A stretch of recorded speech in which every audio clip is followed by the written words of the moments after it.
Welcome to the Beats and Balance podcast, a space for conversations at the intersection of creativity, healing, and community.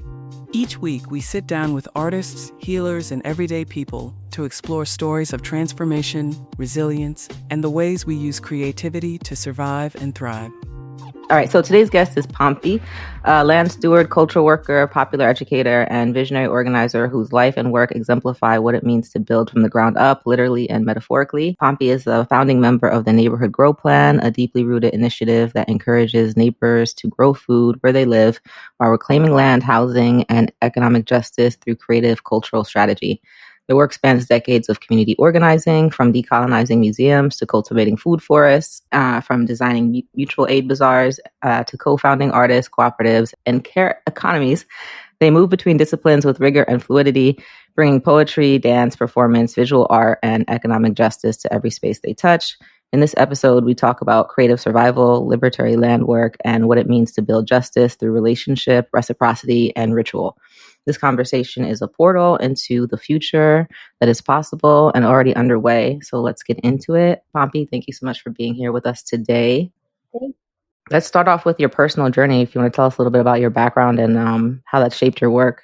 I was born here, but my very first memories are growing up in India, in a city called Kolkata, which is a really big metropolitan area of Bengal, formerly the capital of the British Raj and many of the Mughal dynasties before that. So it's a place of multiple confluences of many, many cultures, many, many belief systems. And somehow we hold it all, or we try to. I grew up, I think, always wanting to express myself, very loquacious child. I was in the care of my maternal grandmother, who I call Didu or Dida. Mm-hmm. And she was probably the most creative person around me. And she would tell me stories that she would just make up. Obviously, now I know it's through generations of storytelling. And she was able to be very spontaneous about changing things and making it interesting for whoever was listening. And she encouraged my writing. She encouraged the drawings that I would do. She would encourage me singing, although I was less of a singer, more of a loud kid. And that kind of stimulation was really, really impactful and meaningful that I'm realizing many decades later, because when I first moved to the States, I didn't realize I wasn't going to see her for a very long time.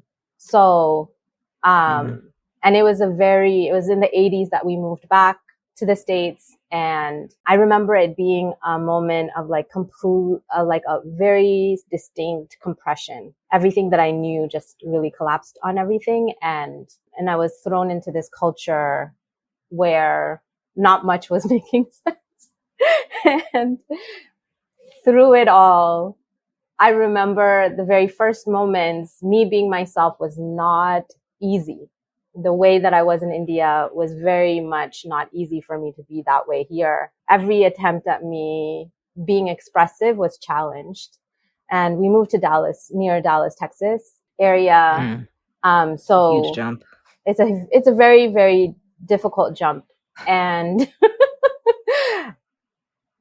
yeah, what I remember was I would keep up, and my father also appreciated culture very much, and he would keep up my studies in the Bengali language at home, and he always was a soft landing space for me to just be myself. So I was able to mostly be myself at home, and every single time outside I had to be on my best behavior. Mm-hmm.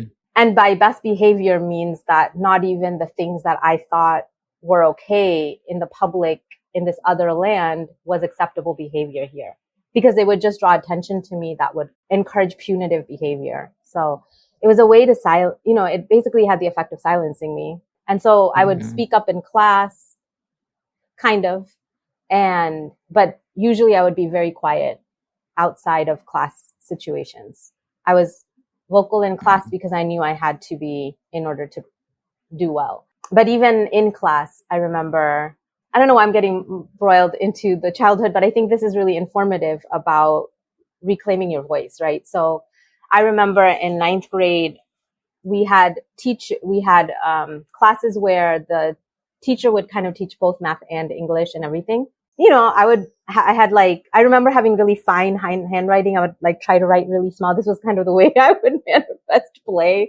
I would write all my little stories really tiny. But then in math class, I was super bored to death, like the entire time, because we were doing long division when I was 5 years old in India, and we were waiting. So by ninth grade, they started to do long division.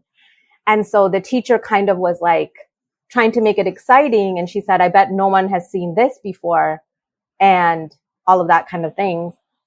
To me, I read it as a challenge because of course I knew the answer.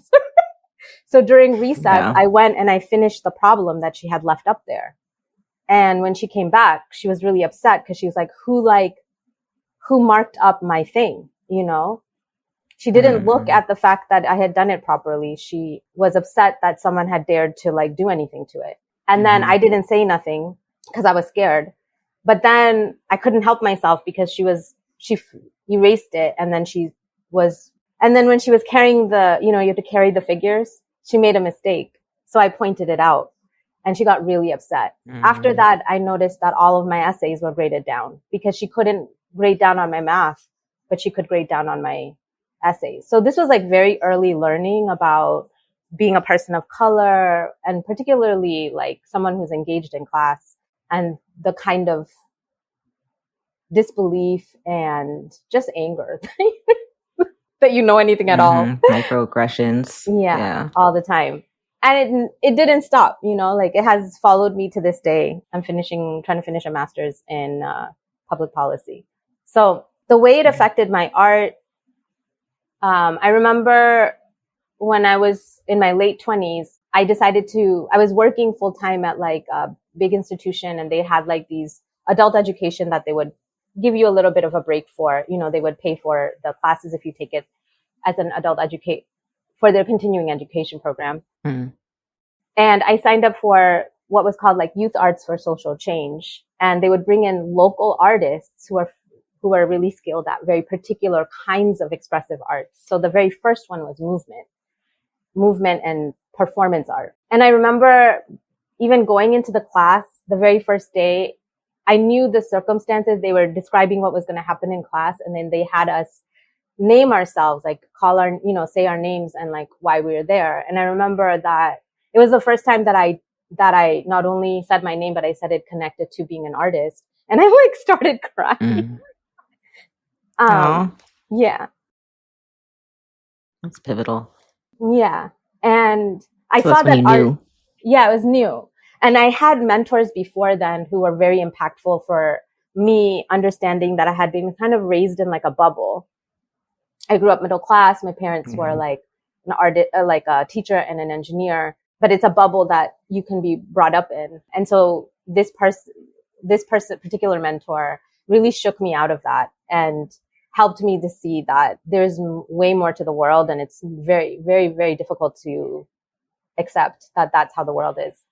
So it's like little heartbreaks, you know, or rather severe heartbreaks. But this class allowed me to know that you can take your art and your creativity and really apply it to social change. Like, you don't have to be making things for museums. You don't even need to have an art career, which to most people, when I say it, is just like shocking. It's like, because I protest so much, it's ensured that I don't really have an art career. So to me, it's kind of funny. But I still, like, most of the way I engage with the world is through expressive arts, programming and workshops and art making. So it sounds like an art career to me. Yeah, but career in the sense that, you know, it's like already as a person of color, we don't get that many funds. As a person of color doing the work that I'm doing, and also it being super niche because I'm working from the South Asian perspective, because I talk about what I know and the diasporic perspective. It's very niche, so it's very difficult to get funded sometimes. But, you know, you keep at it because you know that these are healing technologies that you have absorbed through your life. It works for you, so you try to share it with other people, you know.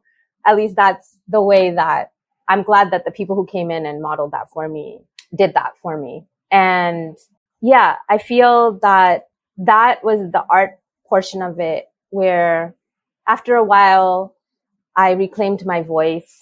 Again, like I mentioned earlier, I didn't really associate as being a singer. I would write a lot of poems, but then in my late 20s, I started writing poems, but then somehow these melodies started coming to me, and these melodies felt familiar or natural. And then I would write these songs. And because I was already on this bent that we make art, sometimes it's abstract. Art has its place, but I've sincerely believe that with the defunding of arts education, we really need to go back to more less abstract art.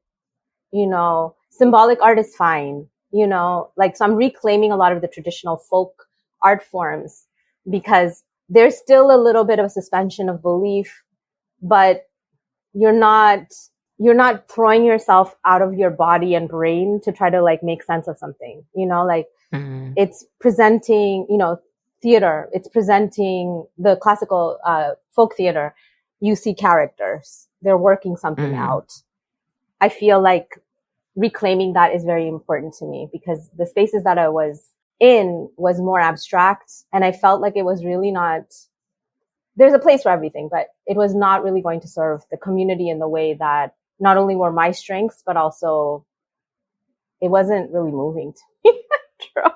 Like, you're taking these really complex, really violent systems and breaking it down. When you're being esoteric about it, it's, no one's going to get it. You know, you got to just, I don't know, that's the way I've been managing. Yeah, no, that makes sense to me. I think it's also about cultural preservation. I don't know, I'm having such issues talking today. But yeah, especially with today's climate of erasure, right? Like they are trying to kind of whitewash everything and erase everything for political reasons. So I think, yeah, like a movement to revive indigenous and traditional and folk art forms is crucial on many levels, right? Because as you see, like that's one of the ways in which they try to erase humanity. So yeah, I think it's super important work. Can you tell us what called you to found the Neighborhood Grow Plan and how it's evolved since 2020? Yes, thanks for redirecting me out of that whole big thing of art. So art was a big thing.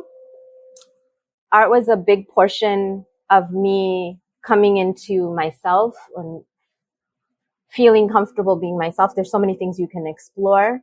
And the segue, the linchpin of what I'm trying to explore through my art is caste and my relationship to that and the lineages that I'm a part of and their relationship to that.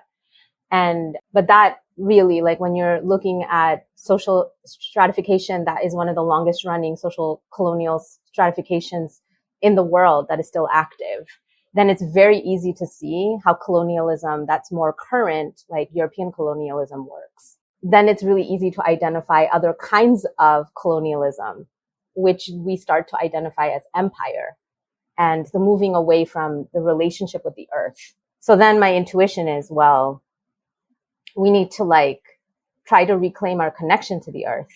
Now that was intellectual for a while. And then in 2014, I got really chronically ill with vitamin D deficiency. And so I pivoted the type of work I was doing and started landscaping. And landscaping, of course, is interesting because I started doing organic landscaping work, which then was like, well, why can't we grow food as landscape? And took a permaculture class. And that put me on a path of having some pins that helped to solidify this move towards getting closer to the earth. So then Neighborhood Grow Plan came around 2020 when I was able to observe, even before any of the actions of our current nation state, that people are going to be isolated, that a portion of the population will be forced to work, and that the idea of this illness that passes from one place to another can really seize and make people fearful. And what that does with the control of public space and being able to take up space in public closes down. It could potentially, the way the state can operate can close down access to public space, which in a way, you know, whether it was intentional or not, that's the direction it's going to go, because we live in a really surveilled, violent state, and they don't really want us to be that free. So Yeah, we're definitely seeing that now in real time. yeah. Yeah, I So think all of the things that you're saying are super crucial. for me, Good. I was like, well, people are going to be like, sorry, I was like on a point. Apologies, I interrupted. No, go ahead. I was knowing that there's going to be some kind of isolation, and we need to break out. We need to practice breaking out of that isolation. And so I was reading the science, seeing what community organizations were doing, particularly the performing arts organizations. I think the performing arts organizations were really critical to experimenting at the edges. It's dangerous, and at the same time, you kind of have to, so they were the first to experiment with, well, all these artists are going to lose income, and this is kind of one of the primary ways they're taking care of themselves. So how can we open up public spaces and people can watch and patron, and the arts are needed, So I was part of like one of the first experiments in the city of Cambridge to perform before the vaccine. It was so scary. Oh, very cool. So we were masked. We had to be like observe all of the 10 feet away from the other performers.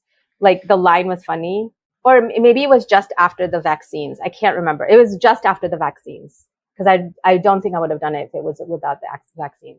Mm-hmm. The way that they had staggered the stage outside was really interesting, because nobody was sitting next to each other, but they were on the same line for the rows, but they were 10 feet apart. And then there was a skipping between the rows. And it was a very interesting experience. So using that as an inspiration, I continued that in my work. So one of the first things we were doing with Neighborhood Grow Plan was we would grow seedlings in the greenhouse, and then we would give it out porch to porch. So we would go porch to porch or set up a space at the town center, have masks and all of the things, and people can grab seedlings and chat with us. So, and people were really delighted, So it was like checking in on the neighbors by checking in on the plants. Yeah, I love that. I think that's another huge issue that COVID had, was the lack of community. So I feel like that's a really great aspect where you could come and also have a chat and get some human interaction. So let's talk about your mutual aid, food justice, and land work. How do you understand the connection between food, land, housing, and cultural sovereignty? And can you share a story that illustrates what reciprocal community-rooted reinvestment looks like in practice? You've been talking about that with your neighborhood grow plan. So how has that, I guess, bloomed since you started in 2020, and what's it looking like now? Thanks, Tinora. So for me, a lot of what I do is rooted in these tiny little, I learn something and then I package it into a tiny expressive arts workshop. And then I try to share that somehow. So in this case, with the growing, I started growing food, and you can't tell people what that relationship is like. You can describe it with all of the words, but until someone does it, they're not going to get it. There's like this really inherent magic that starts to happen when you're watching plants. You don't realize it, but you're starting to. I've worked on a farm, so I definitely understand. Yeah. So for people who are disconnected from it, because I was learning it, I didn't realize it. And then I was like, well, I was watching all these plants. That's a lot of effort. It's hot and sweaty. You got to go out, lug all of this water, make sure all the plants are wet, but before the sun comes out so they don't burn the leaves, all those things. But over time, you're starting to have a relationship literally with the soil and the place that this plant is growing in. Whether you have formal ownership or not of this place, you have a relationship that no one can deny. You know what I mean? No law, no nothing. And that's 100%. That connection with land sovereignty, food sovereignty, the idea that you can grow food. And so many of us are reliant on these systems for our food. And it was deliberately designed, like the whole lawn system. So people own houses and property, but the city will come and fine if it looks ugly or if you're growing food. And that starts in the plantation systems. Even in Europe, they would punish. It was a way of showing wealth that you have all this land and you don't have to grow food because you are, extracting labor from serfs who are then going to be punitive. Mm-hmm. They, first of all, are not allowed to have land. So they're working land that you give them. So it's these ancient rights and connections that we have that I'm trying to do. When people grow food, they understand all the labor that goes into it.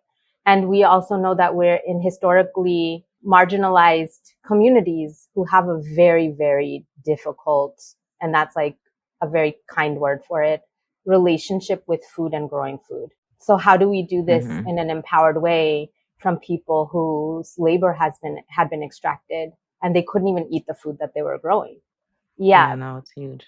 And there's a lot of stigma about going into food work because of that, like especially growing work, because it's like, oh, that's just, they're going to just, put us back into these systems. And the way that the laws are working, you kind of wonder. So it's a tenuous place, but I feel that our inherent connection with liberation is rooted in it as well.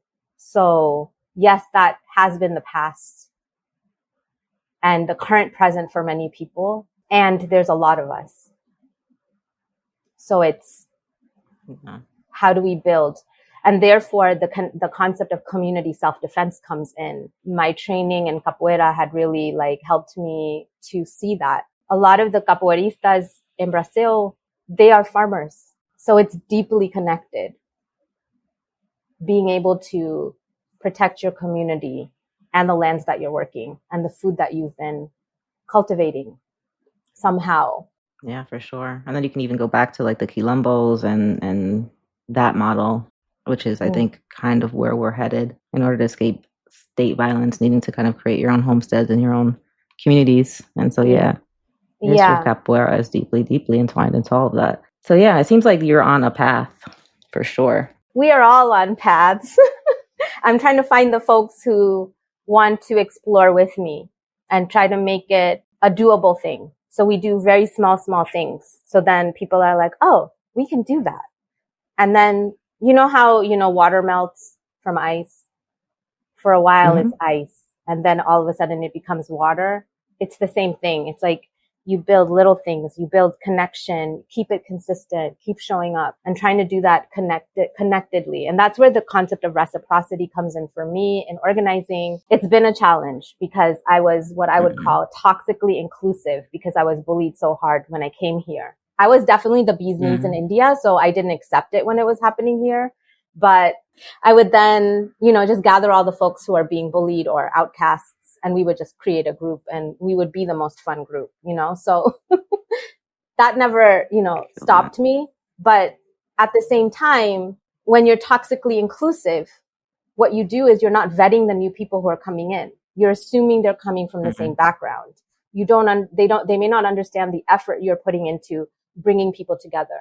You underestimate all the work and labor and care that you're putting in building trusting relationships with the people you've been with for a while. Then they can't trust the system because you're bringing in people who are breaking it. Yeah. Reciprocity, the way it's working, the way I'm hoping that I'm learning better and doing better is we have now circles.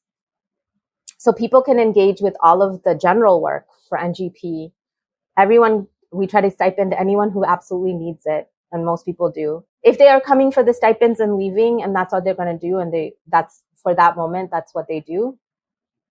People are living very different lives, I'm not going to make someone feel bad about it. People do that.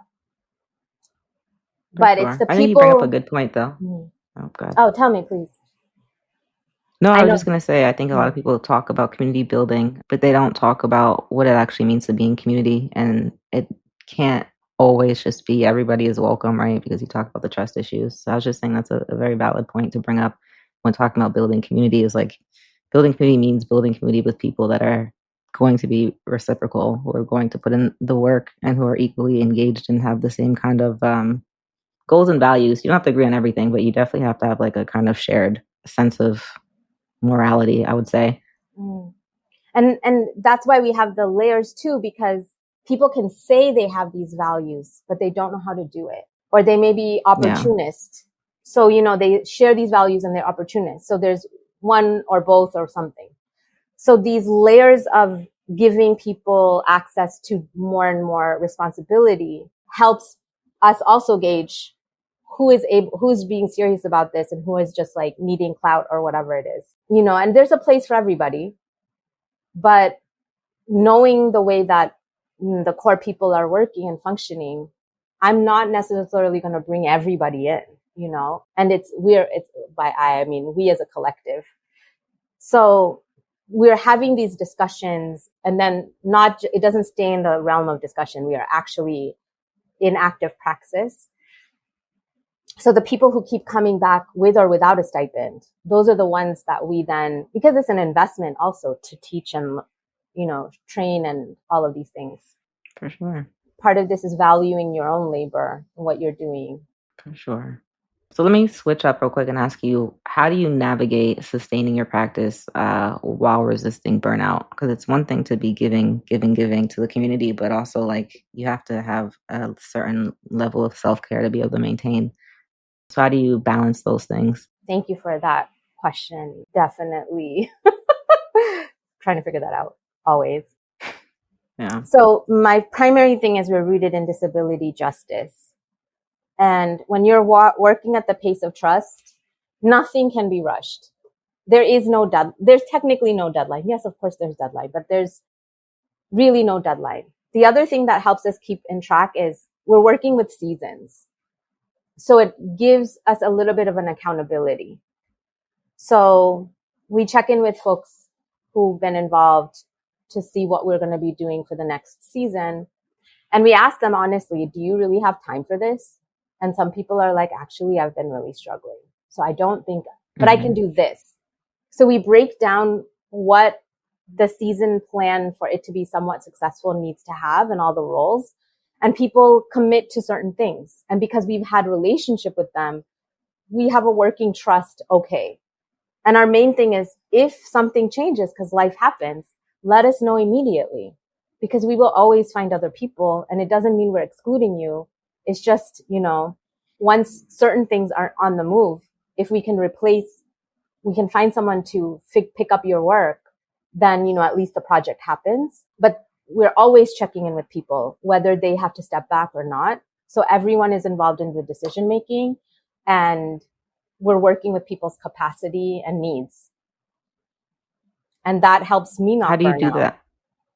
Okay. I was going to say, how do you do that on a personal level for you, though? Well, part of this is the practice of very active practices of waiting for people. So Neighborhood Grow Plan, we kind of it was in the beginning of the pandemic. We had a lot of time on our hands. And so we were able to move fairly quickly. People were excited about it. There were some funds, and I had the energy and time. Now with like the workforce on our members and all of this stuff changing a little bit, it's kind of back to what it was like before with respect to labor extraction, like having to pay for, with inflation, it's become really bad. What I was doing was keeping this alive, doing small things over the season. And I actually also endured a lot of like housing violence during this time. So I was displaced twice. So there was really nothing I could do except these small projects. So there are key projects in Neighborhood Grow Plan, like the apothecary, where we basically collect herbs and we make medicine and then we pass it around. And that fortunately, we've been able to maintain. If I can't physically do it, there are other people who can do it. And it's small gestures sometimes. Maybe we're not reaching as many people, but we're still keeping up the practice. And that's what I mean by the keeping everything warm, doing the practice anyways, no matter how small or how big, so that when you have the moment to become big, you've been in practice. And then it's not such a big deal. But the other programs, it would basically be more serendipitous. Someone had energy. Pampi, what are we doing with the grow lab? We just have to like activate it with a little bit of like fish emulsion. So we're doing these like drought resistant soil layering. So we don't have to water the bins at all. And it's an amazing process that one of our members who has, he's Nigerian American, has been working on this for many, many years, had reached out to Neighborhood Grow Plan wanting to do this with us. So we are doing community science. So each neighbor has a bin. Some of them are growing their own food on normal containers or in the ground, and they have this bin, and they're noticing very clearly that the entire season they watered it once. And this is July, August, when it's boiling outside. Mm. And the vegetables are just vibrant and coming out. So what we learned, Amazing. He'd reached out and he's like, Pampi, all we need to do is just add a little bit of this and it will reactivate the lower layers. And therefore we'll have a whole other season of this. It's an experiment for sure, but it worked. So now we're on our third season of these bins. Very cool. Those kinds of things. So working smarter, not harder is also a big thing. Working smarter and not harder, not rushing. I am definitely holding a lot of the administration, and that's part of the waiting. So the young person who had started Neighborhood Grow Plan just graduated in environmental engineering and then called me up and said that they want to rejoin. And they said that what you're doing is what the world needs, Pampi. So I was waiting for her in a way because I know she has the kind of personality it would take for me to not have to be doing all of it by myself. And I also know that we need a third person because our personalities are extreme ends. So we need a third person to balance it out. So I said, we're onboarding, but, please know it's going to be a little frustrating until we bring in a third person. So we'll again, go with what we're comfortable with. We can't amp up the youth programming right now because we need that third person. So that kind of thing. Cool. It's a great thing to recognize. Sometimes you do need a buffer, and you don't always work with people that are exactly aligned with your personality, but that doesn't mean that you can't get the work done. So I think that's really dope. You guys are making that work out. So to close out, let me just ask you, what are you imagining for the next phase of your work and for the communities that you're in relationship with? And if you could leave listeners with a call to action or a reflection, what would it be? The reality is that whether you're doing nonprofit or community organizing or whatever, all of it is wealth redistribution. All of it is tactical wealth redistribution. And we're still in the deficit in the way that we are moving. We're appealing to people who are sitting on hoarded, stolen wealth for their generosity. And we also know traditionally people with the most give the least. So I would really like to see those people who are involved in wealth redistribution work to really tackle that. And at this point, the way that the world is going, we're losing time. I don't know if we have time left to make this climate situation reversible anymore.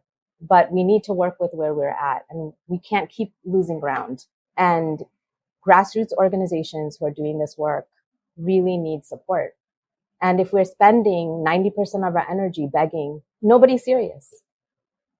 No one is really serious about sustainability, about livability, about futures, about anything really. And I think that it's easy to see that, especially in the political climate that we're in. But to me, it's when you are going after the beast, right? And you struck them, they are going to come down crashing and they're going to be very, very violent. And unfortunately, right now we're seeing our friends in many parts of the world that are directly connected to US imperialism suffering. Yeah. No, it's very real.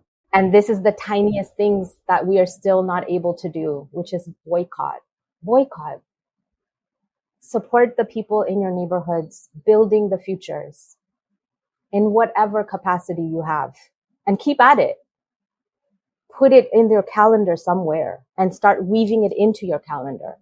Because part of this is we have to take our hands away from these destructive ways of being and literally put them into the ground. Mm-hmm. You know what they say 100%. about the devil's, what is it called? Something about like idle hands and the devil's playground. Oh, idle hands make devil's work or something like that. Yeah, something like that. So the idea is our hands don't have to be idle. We are taught to believe that this is comfortable to be idle, but we can do small, small things. Every single one of us, if we're talking about an ecosystem, the ecosystem matters, systemic change matters, but so does every single organism in the ecosystem. Every single organism has a role to play if we are going to be shifting out of this nasty thing. And yeah, it's really heartbreaking right now because I'm one of the people who grew up in the, Generation X.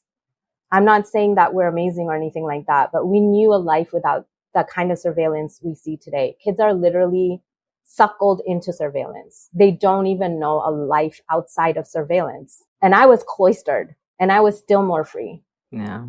Yeah. The other thing is the conditioning, right? We need to break out of our conditioning. And every single generation that is alive right now has a role again. People who have stocks and bonds can divest from, I don't even like using war profiteers because this is not a war. This is absolute destruction, right? It's imperial profiteering.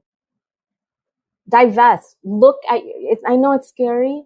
Look right to the people, gather other people who are also in these giant, they've automated every damn thing, right? So you got to organize to say no. Invest in grassroots. Nonprofits are great, but grassroots literally are working in the communities. Yeah. So we really need to rethink where we put our resources. And I love mutual aid. That's how people have been surviving. But we can't be at this place of surviving. We need to be thriving to actually build the worlds. So it has to go beyond mutual aid in proper investment. So yeah, boycott. 100%. If that's, I would say more, but I can't. Just barely getting people to even know what the hell is happening outside. I don't even know what to say. It's all good. I think you wrapped it up pretty well. Boycotting, being intentional, I think is a huge part of that. Waking up to the fact that you have more power than you think you do when it comes to your spending power. Going out into your community and meeting real people and putting in the work. I think that's all that we need to make things a lot better. Log off the internet and go outside and meet somebody and have a conversation. And that's what this podcast is about, is just hearing people's stories and realizing that we're all kind of in this together and we have a lot more in common than we think we do. And the path out is not as treacherous as it thinks. It just really requires some intentionality and some compassion and some commitment to your community. So thank you so much for being here with us today. I wish you and the Neighborhood Grow Plan super, super success. Hopefully we can collab in some way in the future. You guys are in Massachusetts. We are here in Philadelphia. I know tons of farmers in upstate New York that are doing similar work. So love to connect you with the folks at Sweet Freedom Farm. So yeah, we'll talk and hopefully something bigger can come from this. But what a gift, Tinora. Thank you so much. Tinora, I have a question. I know you're trying to wrap this up, but I have a song. I have a song for you that I wrote. Oh yeah, for sure. So this piece was written in 2015 for the Black Lives Matter movement in honor of Prathia Hall, who's a preacher with the Student Nonviolent Coordinating Committee, who inspired Martin Luther King Jr.'s dream speech. As I lay me down to dream, I pray our souls not tear at seams.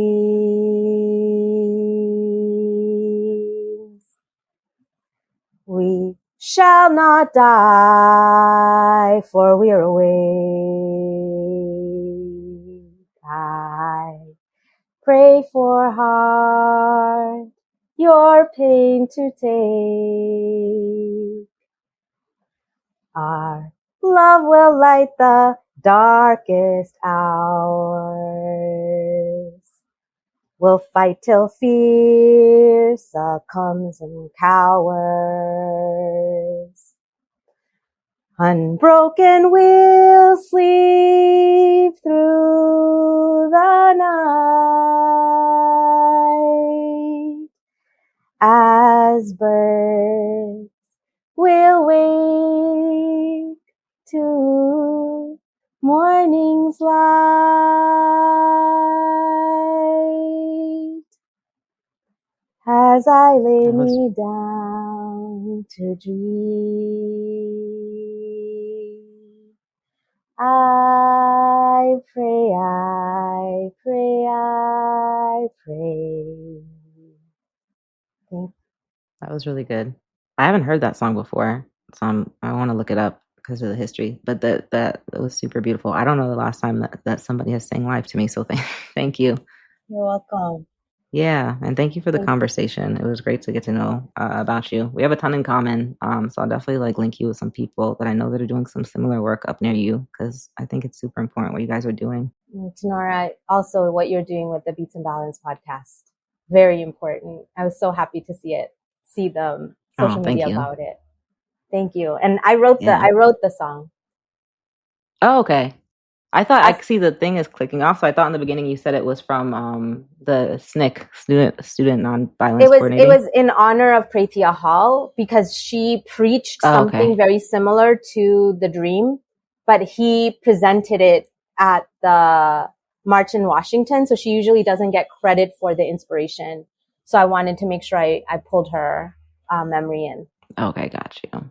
Oh, okay. That's even more incredible. I thought you said that you got it from that, but you created the song yourself based on that as a tribute. That's amazing. Yeah, thank you so much. That was really beautiful. And like I said, I wish you guys so much success. Thank you. And everything that you guys are doing up there. And thank you for right. looking into connecting us too. Yeah, for sure.